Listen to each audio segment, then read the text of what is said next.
Lindsay, I am here right next to Highway 97, just down the street from Dollar General, where this incident happened. And I'm going to step off camera for a second just to show you. You can still see evidence of this investigation that occurred. There are those lines on the road.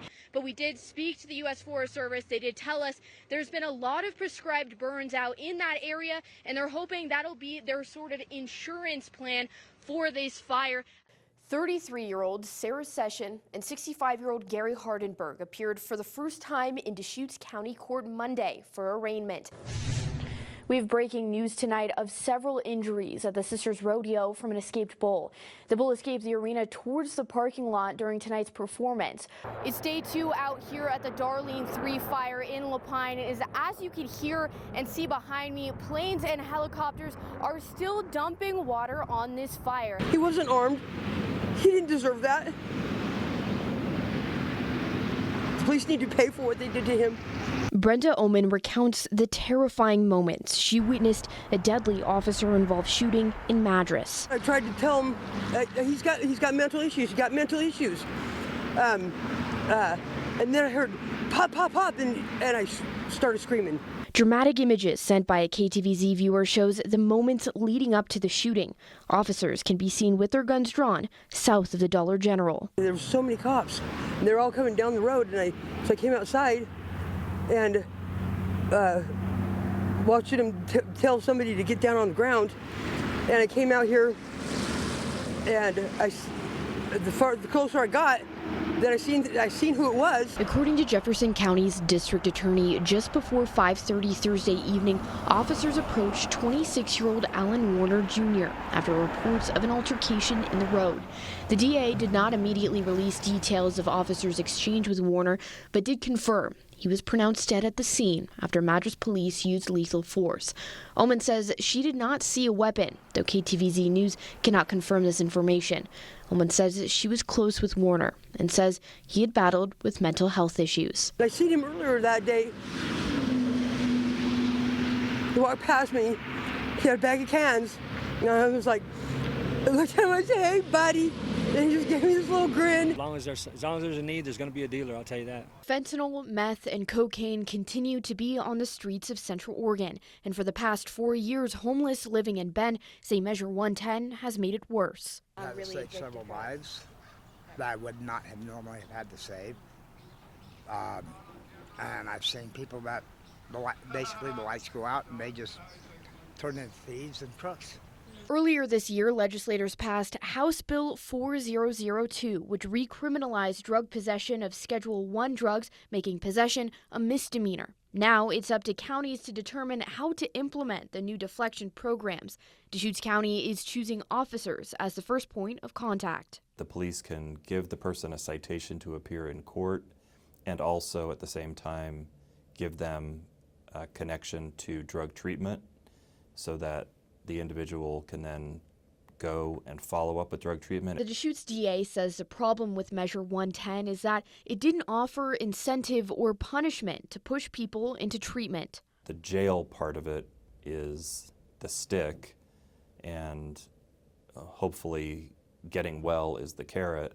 We got some tarps. The bottom one is kids' clothes. For 3 years, Tim Ellis has helped the homeless of Central Oregon as part of Shepherd's House Ministries' Project Share. This is a difficult issue, and it's something that is hard to walk through and navigate with people. Nearly 1,000 people are projected to be living in Juniper Ridge, just north of Bend. The area has been the center of the homelessness crisis in Central Oregon, with several drug busts, other crimes, and wildfires, including last summer's mile marker 132 fire. Those living in the area say they're aware of the public's frustrations. Some people really don't care, and that's what gives this area a bad rap. And but there are a lot of people who are not down with just trashing a place. For many like Anthony, the growing cost of living in Bend led him to Juniper Ridge. Yeah, Bend became very hard to afford, extremely expensive. Our landlords ended up having to move back into the house we were renting because they couldn't afford their house.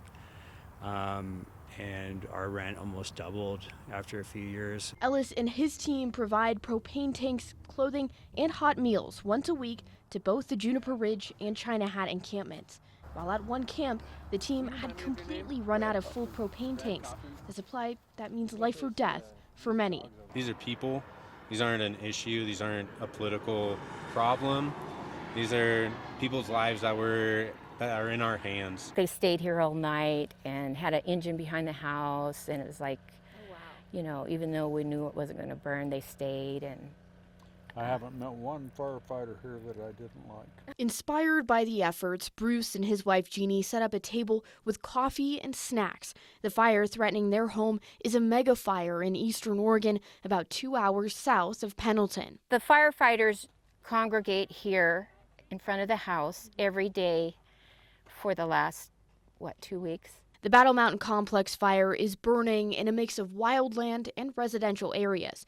The Oregon State Fire Marshal hasn't reported the loss of any homes. Neighbors tell us at least one home has burned in Ukiah. We've made friends. The captains and crew have kept us informed of where the fire is and where it might go. The farm has become a rest stop for fire crews beginning and ending their shifts on the Battle Mountain Complex, which reached mega fire status last week after burning more than 100,000 acres.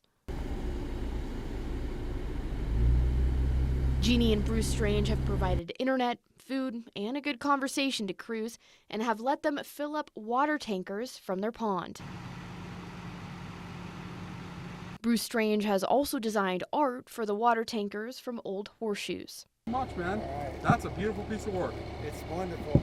Great man right there. Tuesday officially marks the beginning of Oregon's 83rd legislative session.